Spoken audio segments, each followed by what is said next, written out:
একটু ফরিয়াদ করব, একটু আবেদন করব। আমরা ইতিপূর্বে ন্যায় বিচার থেকে বঞ্চিত হয়েছি। এই বাঙালি জাতি, পুরো রাষ্ট্র ব্যবস্থার 19 কোটি মানুষ ন্যায় বিচার থেকে বঞ্চিত হচ্ছে। এই রাষ্ট্রে ন্যায় বিচার না থাকার কারণে বিনদেশী শক্তিশালী রাষ্ট্র আমাদেরকে ভয় দেখাচ্ছে, আমাদের এই জমিনকে কেড়ে নেওয়ার জন্য হুঙ্কার দিচ্ছে।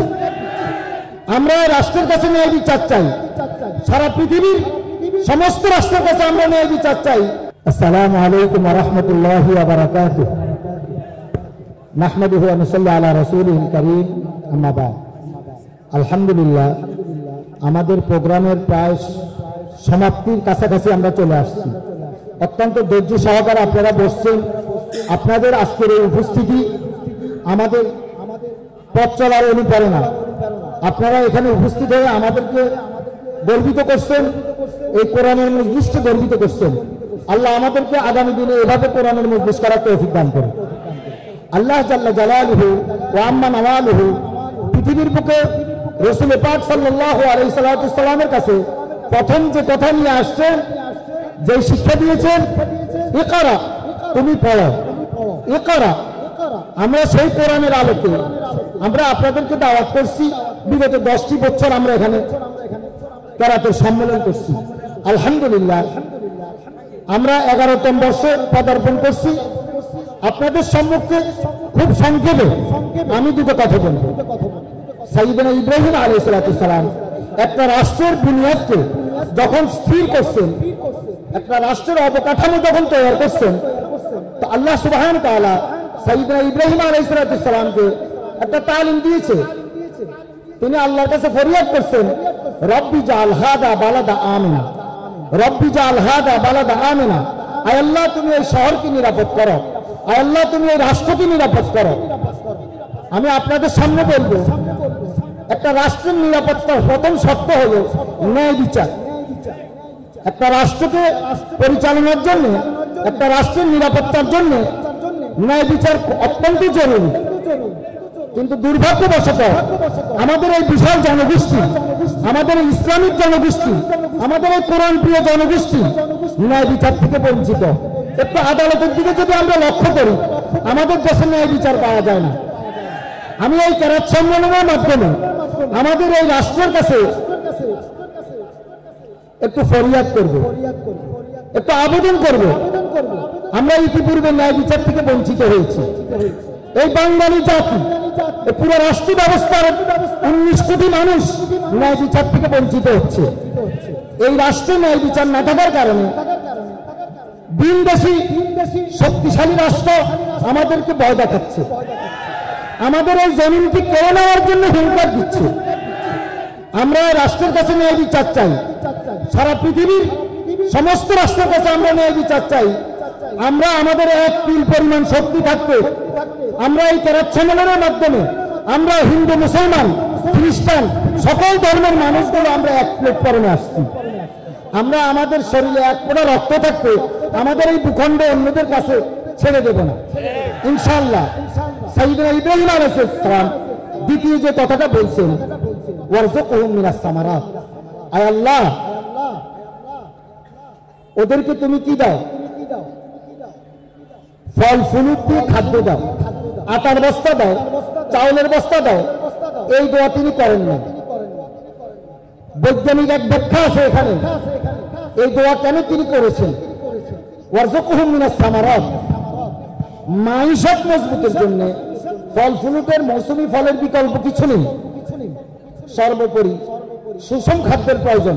আজকে বাংলার আনাকানাচে, অলিগলিতে, নীরব বিতর্হীন জাতির কাছে যে খাদ্য আসছে, ভেজাল সমস্যাওয়ালা খাদ্য।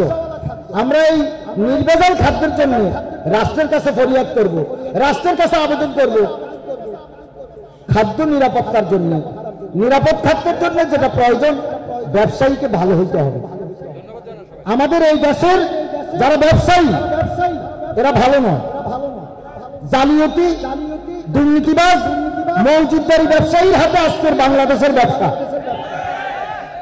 আমরা চাই আমাদের এই ব্যবসা বাণিজ্য রাষ্ট্র যেন ভালো মানুষের হাতে তুলিয়ে দেয়, যে রাষ্ট্রপ্রধানরা ব্যবসা প্রতিষ্ঠানগুলো ভালো মানুষের হাতে দিতে পারবে না, ওই রাষ্ট্রপ্রধান আমরা এই দেশে চাই না। আমরা সব ভালো মানুষ চাই।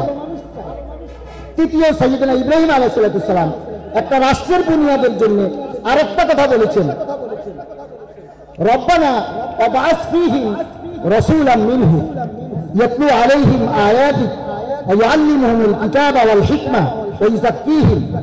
আয় আল্লাহ, এমন কিছু মানুষ এখানে পাঠাও যারা তোমার কোরআনের তালিম দিবে, জাগতিক ক্রিয়াকর্মের কলা কৌশল শিখাবে, পরকালীন জীবনের জ্ঞান দিবে, আধ্যাত্মিক জ্ঞান শিখাবে, আখলাকের জ্ঞান শিখাবে।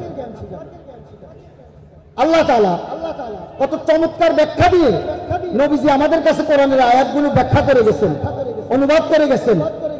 এই কোরআনের কথাটা, আগের যে দুটা কথা, নির্ভেজাল খাদ্য, ফল ফুলের দ্বারা খাদ্য, এবং এর আগে যে কথাটা বলছে নিরাপত্তা, এই দুইটা মূলত এই দুইটার মা হলো শিক্ষা, ইলম। আমাদের রাষ্ট্রের প্ল্যানের আগে, আমাদের রাষ্ট্রের অবকাঠামো ঠিক করার আগে সামাজিক, রাজনৈতিক, সংবিধান সকল কিছু সংস্কারের আগে ইলম লাগবে। ইলমের মাধ্যমে, কোরআনের জ্ঞানের মাধ্যমে রাষ্ট্রের সংবিধানকে সংশোধন করার জন্য আমরা উদাত্ত আহ্বান জানাচ্ছি। এই রাষ্ট্র যদি কোরআনের সংবিধান দ্বারা পরিচালিত না হয়, এই রাষ্ট্রের সংবিধান যদি কোরআন দ্বারা সংশোধিত না হয়, বাঙালি জাতি কখনো এটা মেনে নেবে না। বাঙালি জাতি কখনো মেনে নেবে না। আল্লাহ সুবহানাহু ওয়া তাআলা এই কেরাত সম্মেলনের মাধ্যমে সমস্ত লক্ষ্মীপুরবাসীকে এক ছায়াতলে আসার তৌফিক দান করে। আমরা যতগুলো প্রোগ্রাম করেছি, আপনাদেরকে যেভাবে দাওয়াত করেছি, আমরা আপনাদের সম্মান অনুপাতে রাখতে পারি নাই। এই জন্য কেরাত সম্মেলনের পক্ষ থেকে সকলকে ধন্যবাদ দিই এবং সকলের কাছে ক্ষমা চাই। আমরা আগামী দিনে আপনাদের অনুপ্রেরণা পেলে ইনশাআল্লাহ আমরা আরো সুন্দর প্রোগ্রাম উপহার দেওয়ার চেষ্টা করব।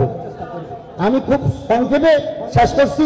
আমাদের এই কথাগুলো আল্লাহ সুবহানাহু ওয়া তাআলা যেন আমল করার তৌফিক দান করে। রাষ্ট্রের সর্বোচ্চ পর্যায়ে আমাদের এই কথাগুলো সাংবাদিক ভাইরা যেন পৌঁছিয়ে দেয়, তাদেরকেও সেই সুষম বুদ্ধি তাদের কাছে যেন আসে। আল্লাহ যেন তাদেরকে সেই তৌফিক দান করে। হিন্দু ভাইরা আমাদের শত্রু না, ওরা আমাদের প্রতিবেশী। 1000 বছর থেকে এটা আমাদের সাথে মিলেমিশে ছিল, কিন্তু কারো গরম চক্ষু আমরা দেখতে চাই না, কারো গরম চক্ষু আমরা দেখতে চাই না।